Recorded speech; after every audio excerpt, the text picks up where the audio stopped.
Hi, I'm Steve, and today I want to show you how to optimize the picture settings on Sony's A9G OLED TVs. Okay, so we're going to go into the picture settings menu, and we're going to change the picture mode from standard, which is the way the set came from the factory, to custom. And custom is not only the most accurate setting, but also gives you access to the most controls. For picture brightness, that's going to depend on your own personal taste and also the amount of light you have in your room. So right now this is set to max. I usually set a TV up for viewing in a dimly lit or dark room.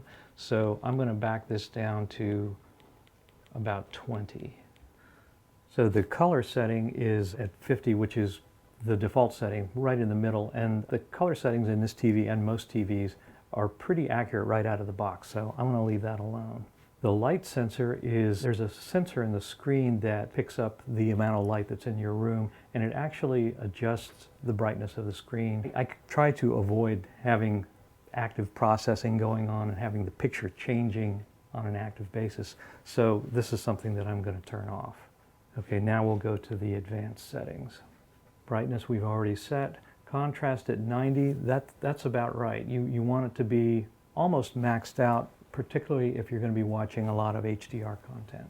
Gamma I usually set at 0, which is, for most TVs, that's 2.2, that's the industry standard that movies are mastered at. Black level at 50 is fine. Black adjust and advanced contrast enhancer are both kind of contrast and black level enhancing software. It's processing, and you really generally don't need it, especially on a set this good.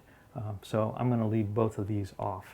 Peak luminance refers to the brightness, and in general you want to maximize brightness as much as possible, again, especially for HDR content. So I am going to bump this to high. Now moving to color. Again, the color and the hue settings are fine straight out of the box. Color temperature, Expert 1, that's a very accurate setting, so I'm going to leave that. Advanced color temperature is something that really you can only adjust if you have the right kind of instrument, an actual colorimeter. For sharpness, the setting of 50 is the default setting, which is kind of neutral or 0. You rarely need to add any sharpness on current TVs. Reality creation is also kind of designed to improve the look of lower resolution material. So unless you're watching a lot of material that's below HD quality, I would probably turn this off. Okay, so here we're getting into other features that improve the quality of lower resolution material.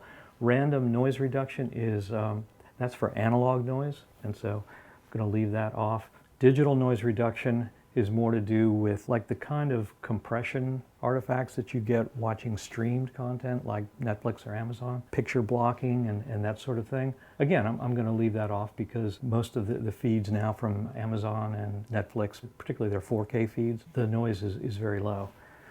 Smooth gradation has to do with color banding, and that's something I see it most often like with sky.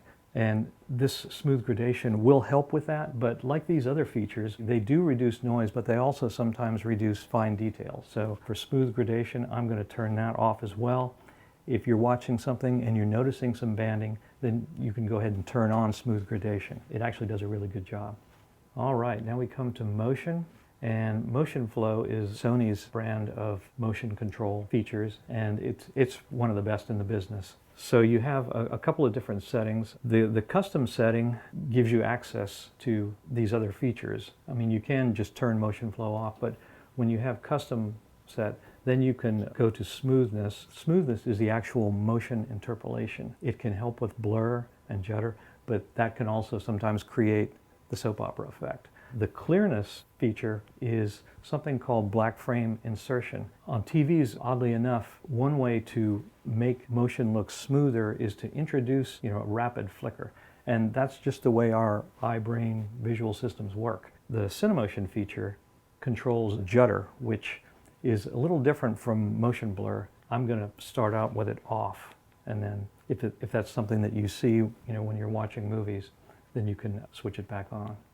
So as far as HDR mode, Auto is probably the best place to put it because there are different HDR formats. There's HDR10, Dolby Vision, that sort of thing. And you want the TV to be automatically sensing that and selecting the right option.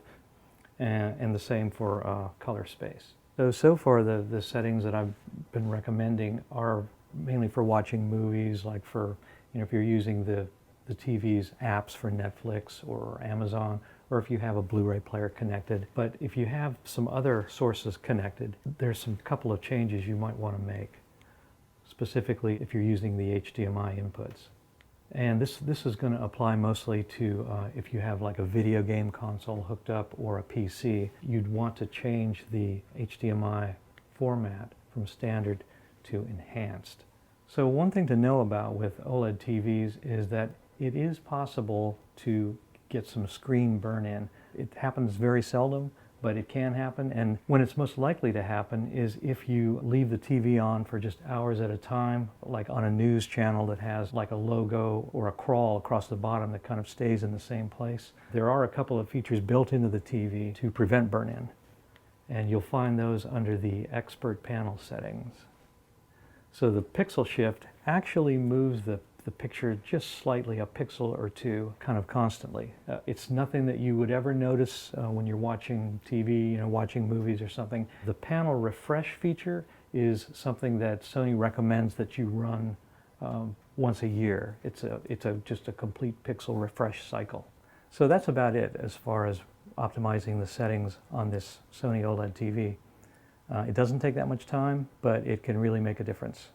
So I definitely recommend that you take the time.